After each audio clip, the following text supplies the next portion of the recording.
today's video, we're going to be talking about who should win the 2025 men's and women's Royal Rumble matches. Now, this isn't me predicting who's going to win the Royal Rumble matches. That's a video for a different time. But this is me talking about some of the favorites that people are throwing out into the universe as potential Royal Rumble winners and making a case for each one of them as to why they should win the Royal Rumble match. And as always, don't forget to subscribe to this channel, ring the bell for notifications. If you're a wrestling fan, I'm really confident that you're going to fall in love with this YouTube channel because we always upload daily wrestling content. And speaking of Royal Rumbles, I should mention that we've been doing a watch along of every single Royal Rumble match over on the Patreon. We're currently on Royal Rumble 2013 and working our way up to Royal Rumble 2024. All of those are available on the Patreon, patreon.com/SantiZap. Go check it out. Again, so much more extra content that never sees the light of day on YouTube. It's link in the description, link in the pinned comment. Let's start the video. Let's start things off by talking about the Women's Royal Rumble. Alexa Bliss. Now, that's a name that I'm not seeing a heck of a whole lot of people throwing around as a potential Women's Royal Rumble winner.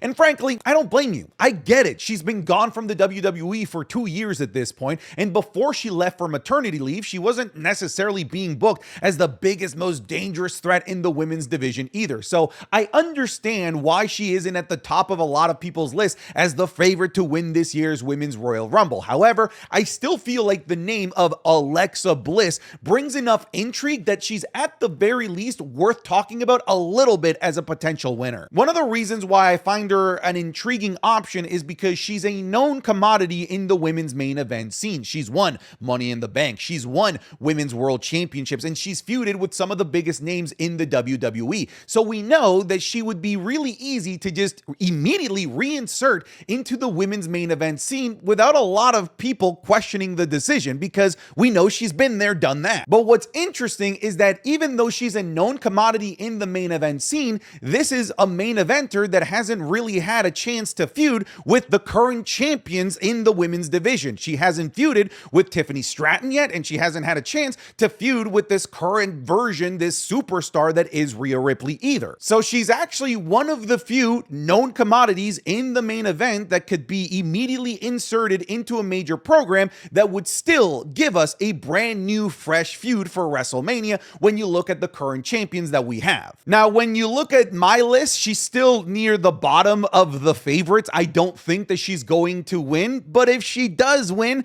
I do believe that it brings about some really interesting scenarios and feuds that we've yet to be able to see on the WWE yet. Now, one of my wishes is that if she is going to return, and if she does return at the Royal Rumble, that this is an actual surprise entrant. I hope that they don't announce her beforehand. The next couple of options are incredibly unpopular, but we still have to talk about them. Charlotte Flair. Charlotte Flair has to be considered one of your favorites to win the Women's Royal Rumble. Frankly, it would be irresponsible for you to not at the very least consider her as a major possibility to win this year's Women's Rumble. Why is she a strong contender? Because she's Charlotte fucking Flair. That's why. Charlotte Flair wins everything. She wins championships left, right, and center. And one of the things that we've always prophesized about on this channel is that every single time that Charlotte comes back from injury, she wins something big. Death, taxes, and Charlotte Flair winning championships after coming back from injury. We've said this many times over the last couple of years of the existence of this channel. But let me find a different angle on this. Why should she win? Well, yeah, sure, because she's Charlotte Flair and she wins everything. That's kind of camp number one. Camp number two is that not a lot of people talk about this, but Charlotte Flair's win at the 2020 Royal Rumble was also kind of ruined, just like Drew McIntyre's was because of the pandemic. So just kind of like Drew McIntyre, we didn't get to see Charlotte Flair have this proper Women's Royal Rumble winner feud that leads into a major moment at WrestleMania. We didn't get to see that. We were robbed of that. And some people are frankly thankful that we didn't get to see that because they just don't like Charlotte Flair. But look, we're getting deeper into the existence of the Women's Royal Rumble. And by this point in the existence of the Men's Royal Rumble, we would have already had a multi-time winner in Hulk Hogan. And maybe they're ready to do that with the women now and have the first ever two-time winner of the Women's Royal Rumble. And look, we are talking about a huge name in the women's division. And when huge names come back at the Royal Rumble, they just tend women to win, dudes. I don't know what to tell you. But Charlotte Flair winning also sets us up for two matches that I think everybody would love to see. I think everybody would be dying to see Tiffany Stratton versus Charlotte, and people would love to see the rematch of the amazing WrestleMania 39 match between Rhea Ripley and Charlotte Flair with roles reversed this time. But yeah, I get it. If you don't want Charlotte Flair, I'm not gonna fight with you because it's not my particularly like darling of an option, but I also recognize that even though I don't necessarily want to see this, that it's at the very least a strong likelihood that it could happen. I told you the next couple of options weren't particularly popular. Let's talk about Becky Lynch as well. You can almost take everything I just said about Charlotte Flair to a T and just put it here for Becky Lynch as well. Because Becky Lynch winning would also give us matches that people would maybe want to see, maybe not as much, but this would also give us a rematch between her and Rhea Ripley and a rematch of the fantastic NXT feud between Becky Lynch and Tiffany Stratton, which by the way, was a really, really great feud that culminated in an awesome street fight. Me personally, I wouldn't be interested in seeing Becky Lynch versus Rhea Ripley again. If we do get this, I hope it's to do Becky Lynch versus Tiffany Stratton, and I hope it's so that Tiffany Stratton can win and continue to build her legacy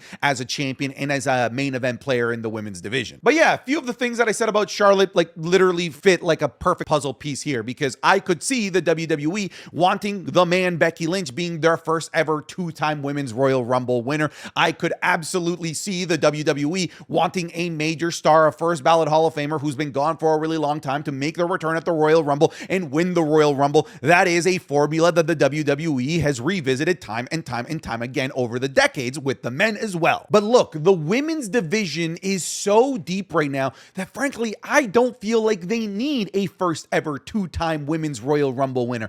I understood why they needed it in the time of Hulk Hogan. He was by far their biggest star and it wasn't even close. I understood why they did it with Shawn Michaels because he was their biggest star and it wasn't even close. And I understood why they did it with Stone Cold because he was their biggest star and it wasn't even close. But we're not in that situation with the women. There are so many stars that could, one, benefit from winning the Women's Royal Rumble, but most importantly, carry the burden of going into WrestleMania and main eventing the women's division. We have plenty of women that can serve that role. Even women that I don't have included here could serve that role. But again, it would be irresponsible of me and frankly delusional and purposefully blindfully Bliss to ignore the fact that Becky Lynch and Charlotte Flair have to be considered favorites. I feel like Liv Morgan is both a popular option and an unpopular option. I feel like she's a popular option to win the Women's Royal Rumble because she is really popular. Ask Liv Morgan fans on Twitter, she's really popular. But she would also be a first ever Women's Royal Rumble winner, which that in itself is really intriguing. And she's also been one of the best women's WWE superstars of the last 12 months. Plus, she made her return back from injury at last year's Royal Rumble, where she was the runner-up.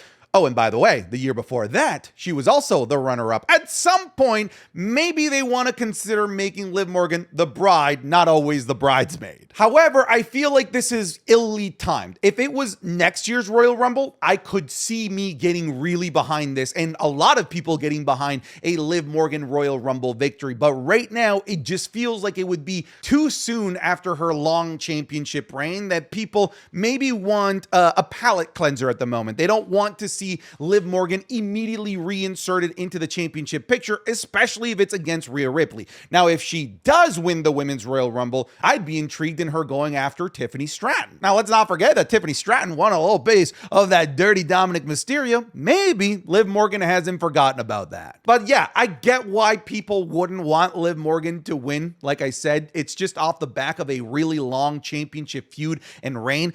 So people are probably going to want something different in their main event ecosystem going into WrestleMania. But then that begs the question, like, what do you do with Liv Morgan? I feel like you still need to do something big with her. This is somebody that really increased their stock throughout the last 12 months, and you can't just let her sit by the wayside and let this star power diminish. There's other ways to get to a major match at WrestleMania for Liv Morgan. I just don't think that the Rumble is the right one. However, I'm not saying that she shouldn't win the Rumble ever. I just don't feel like this particular one is the right one. Jade Jade Cargill has to be considered amongst the favorites to win this Women's Royal Rumble. Whether you like her or not, she has to be considered near the top of people that are very likely to win the Women's Royal Rumble. It's very clear to me that the WWE sees really big things with Jade Cargill, and they use the first year of Jade Cargill in the WWE almost like a prototype, like a pilot, just to see what Jade Cargill was all about and what kind of fan base she was able to garner alongside Bianca Belair.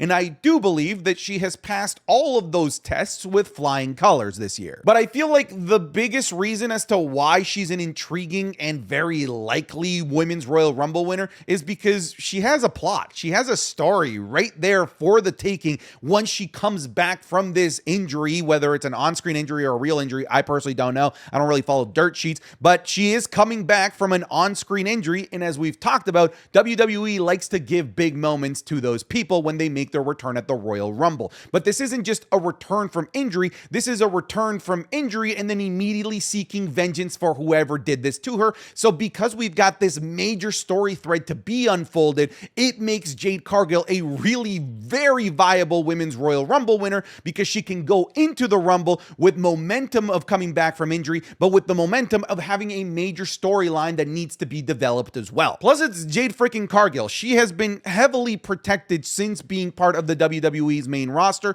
She wins. That's what she does. She doesn't tend to lose, and she almost won last year's Women's Royal Rumble as well in her debut. Now, logically, think what she could do with a year of experience now. I would not be surprised if they bookend the year of Jade Cargill with a Royal Rumble victory here. Oh, no. Oh, no. Oh, jeez. Oh, God. Oh.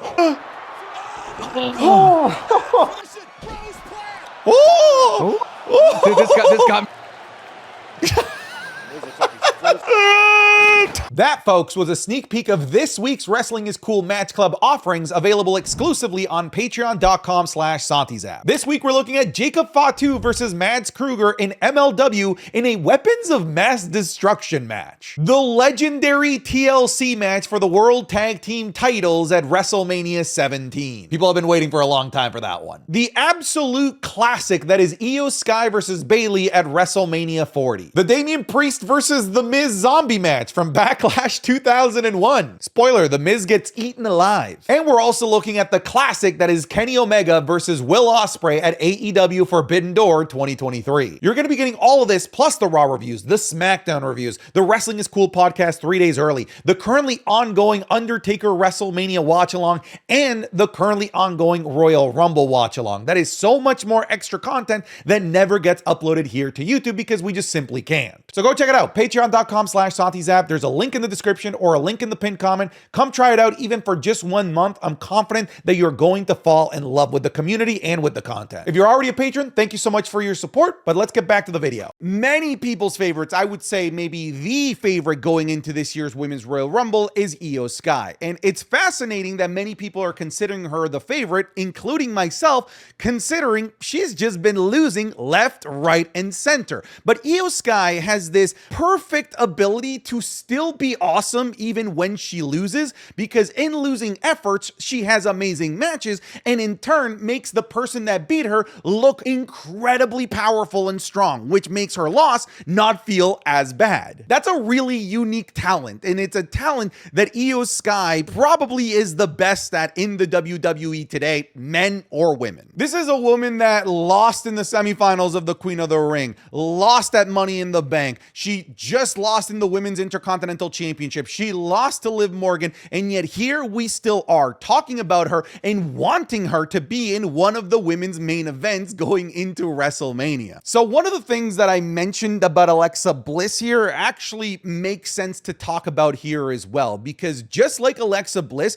EOS Sky is a known commodity. She is capable of going to WrestleMania and having a major match for a women's championship. She is capable of winning championships and be really, really believable. The other intriguing aspect, just like Alexa Bliss, is that just like Alexa Bliss, we haven't yet seen what EOS Sky versus Tiffany Stratton looks like. And god damn it, that sounds amazing. And we've also yet to see this modern version of Rhea Ripley, this superstar Rhea Ripley versus EOS Sky, something that they teased at when they had a face-off a few months ago. And I feel like there's also a lot of fans that are in the camp that she just deserves to win the Women's Royal Rumble because she's helped put so many people over the last 12 months that a lot of people now want to see EOS Sky get her big moment here. So yeah, folks, this is also my favorite. This is the person that I have at the top of the list as my choice to win the Women's Royal Rumble this year. Now let's talk about the men. I'll be really quick about this one, but let's throw out the name of Braun Breaker. And I'm throwing the name Braun Breaker out there because he's obviously going to win a Royal Rumble, maybe multiple Royal Rumbles at some point down the line. However, under most circumstances, I would say you should consider him as a strong favorite in this Royal Rumble, but I'm going to say cool your jets. I don't feel like he's the right choice for this one because he's the Intercontinental Champion, and the Intercontinental Championship is a commodity now. It is a championship that you want to see defended at WrestleMania, and I don't want to see the Intercontinental Champion being tied up to a World Championship feud that perhaps prevents us from getting a great Intercontinental Championship feud and match going into WrestleMania. I'd rather get Braun Breaker in the Intercontinental Championship picture this year, and then next year or the year after having him go after the World Championship and winning the Royal Rumble. But this is not the correct year, but he should still be considered a threat. This is one of the most dominant WWE superstars of our time. Not only is he incredibly dominant, but he's also clearly one of the pillars that WWE is building around, and WWE isn't particularly shy about pulling the trigger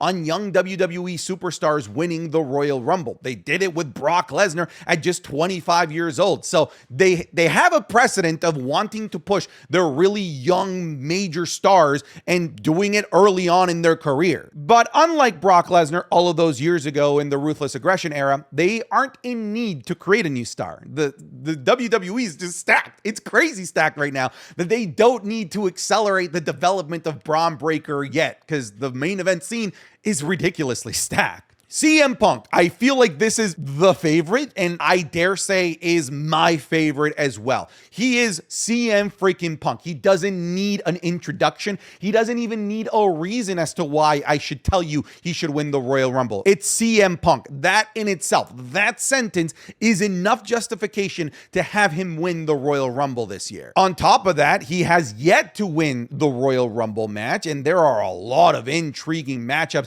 should he win the Royal Rumble match, because setting him up against Cody Rhodes would be really interesting, or setting him up against Gunther, somebody that he kind of teased about a couple of months ago, is also something that people desperately want to see. CM Punk is clearly in the last run of his career, so people want to see him have these big matches. People want to see him have the dream matches that we yet to see before, and the Royal Rumble is a really easy vehicle to get us those matches at those major venues that we've yet to see him in, particularly the main event of WrestleMania, something that we've never seen CM Punk get. The only reason why you should not consider CM Punk a favorite is actually the favor, the Paul Heyman favor that they've yet to tell us what it is, because a lot of people are expecting that this favor is Paul Heyman helping CM Punk get to the main event of WrestleMania. And if that is the favor, then why do we need CM Punk winning the Men's Royal Rumble? Those two don't really coincide. So if the favor is helping CM Punk get into the main event of WrestleMania, then if anything, it's more logical that CM Punk should be one of the last people eliminated, because that would require CM Punk to cash in his favor, again, if that is the favor. But yeah, just between the star power, the fact that we've yet to see CM Punk in the main event, the matches that we could get because of CM Punk, and the fact that it's CM Punk, all of those are strong enough reasons as to why CM Punk should be at the top, if not near the top of the list as your favorite. I'm going to be really quick with this one as well. Damian Damian Priest. Pretty much the reason I have Damian Priest on here is because he's clearly a main event player in the WWE, right? I feel like we can agree with that statement at the very least. However, I don't see what he could do at WrestleMania if it's not going up to a world championship, because his feud with Finn Balor is about to come to an end. What do you do with Damian Priest after that? Now, this is a major stretch, and it would kind of pigeonhole us to getting Cody Rhodes versus Damian Priest, which I don't think is necessarily the most mouth-watering match, or maybe giving us Damian Priest versus Gunther at WrestleMania, a venue where maybe Gunther can finally win clean against Damian Priest, something that he's yet been able to do. But as cathartic and as cool as it would be to have Gunther beat Damian Priest clean, it feels like we don't need Damian winning the Royal Rumble in order to get there. And I also don't think that we want to see that at WrestleMania for Gunther. I feel like a lot of people want to see something new, so long as it's not Goldberg, but people want to see something new for Gunther. But yeah, I'm just throwing this out there just to kind of get your brains going about the question, what do we do with Damian here going into the road to WrestleMania? That's the question for the comments today. Drew McIntyre is absolutely one of the favorites. At the very minimum, you have to consider him being in the final four, in the final sequence of this year's Royal Rumble. I wouldn't be surprised if the final two are him and CM Punk, frankly. But we're talking about a guy that's had the best 12 months that I've maybe seen a WWE superstar have in the past like 7-8 years. And when you see somebody catapult their stock the way that Drew McIntyre has, it's almost impossible to not make the conclusion that he's going to win something big, like the Royal Rumble. We're also talking about somebody that won the Royal Rumble before, but just like Charlotte, didn't really get his road to WrestleMania as a Royal Rumble winner because he lost that due to the pandemic.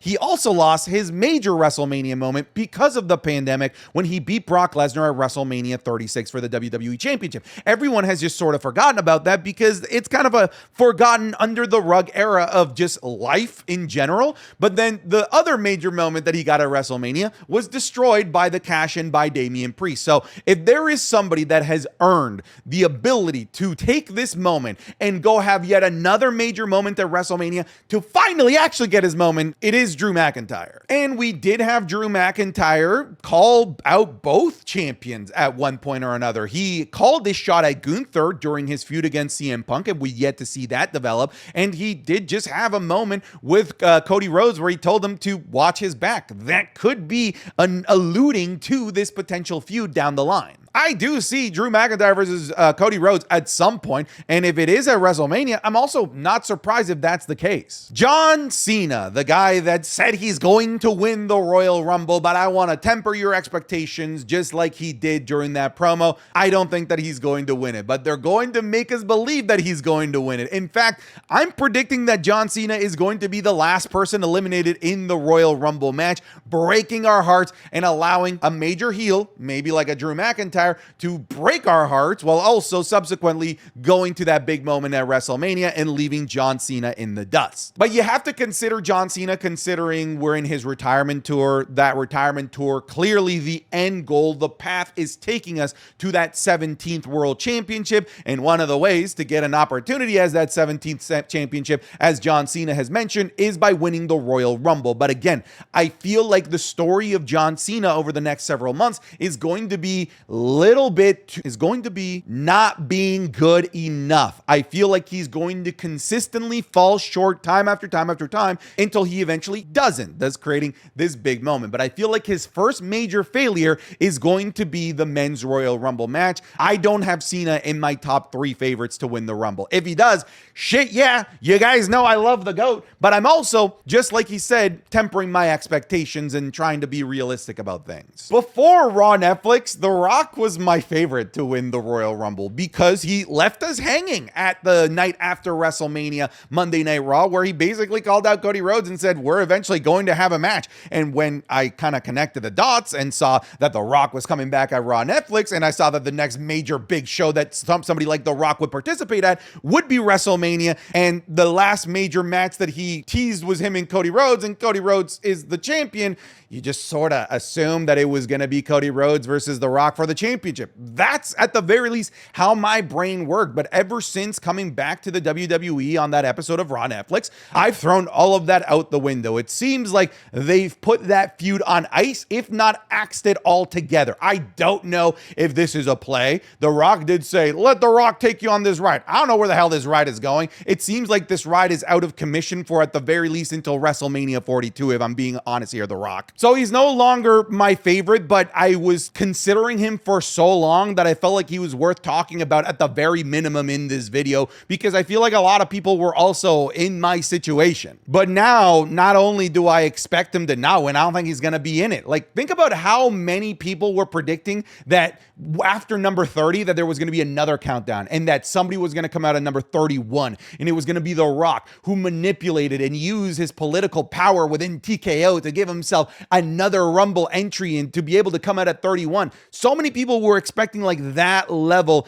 of mischief from this final boss, The Rock, and I don't feel like any of that is in play anymore. Seth Rollins, I don't feel like enough people are talking about this, and I get it. I see him not necessarily being near the top of the list of favorites, but he creates an interesting situation, which once again involves CM Punk and the favor. Because what if Seth Rollins wins the Royal Rumble? He's all happy. He goes on to face whatever champion he chooses, and then CM Punk uses his favor to insert himself into the main event with Seth Rollins, thus giving Seth Rollins even more reason to hate CM Punk for trying to jump into his WrestleMania main event and stealing his limelight. Literally, just for that possibility alone is the reason why I could see Seth Rollins winning here. But there's also other ways to get a WrestleMania main event that CM Punk could crash, because if anything, I could see Seth Rollins winning the Elimination Chamber before he wins the Royal Rumble, if I'm being honest with you. Roman Reigns. Yeah, we have to talk about Roman Reigns. He has officially announced himself to be part of this year's Royal Rumble match, something that he hasn't been a part of in quite a long time. And just him being in here is enough to just consider him the favorite. Like, it's Roman freaking Reigns. Look, I'm just going to throw this out into the universe. What if Roman Reigns just gets eliminated by The Rock? What if The Rock goes into the ring and eliminates him without even being in the Rumble? And that's how we set up Roman versus The Rock, something that I didn't think was an option anymore. But what did they make it an option during the Royal Rumble? Because it almost just feels too easy to say that Roman Reigns is going to win the Royal Rumble. Don't you think? Like, it just feels too obvious. Because what would this set up? Roman versus Cody part 3? I mean, sure, I'm here for it, but I've seen this too many times. I've seen this movie enough times where I kind of want to see something else for Roman Reigns at WrestleMania at this point. I want to see something else for Cody Rhodes. Now, if you're telling me that you're going to do Gunther versus Roman Reigns, shit, yeah, I'm interested in that, but yet somehow that doesn't really make a lot of sense at WrestleMania either. It feels like it would be a forced feud for the sake of having a forced feud. And on top of that, Roman and Paul Heyman have already set eyes on Cody Rhodes and that championship, so him going after Gunther literally at this moment just makes no narrative sense. Another point to make here is when you look at the landscape of WWE multi-time Royal Rumble winners, it involves some of the greats, you know, as much as everyone hates them now. Hulk Hogan,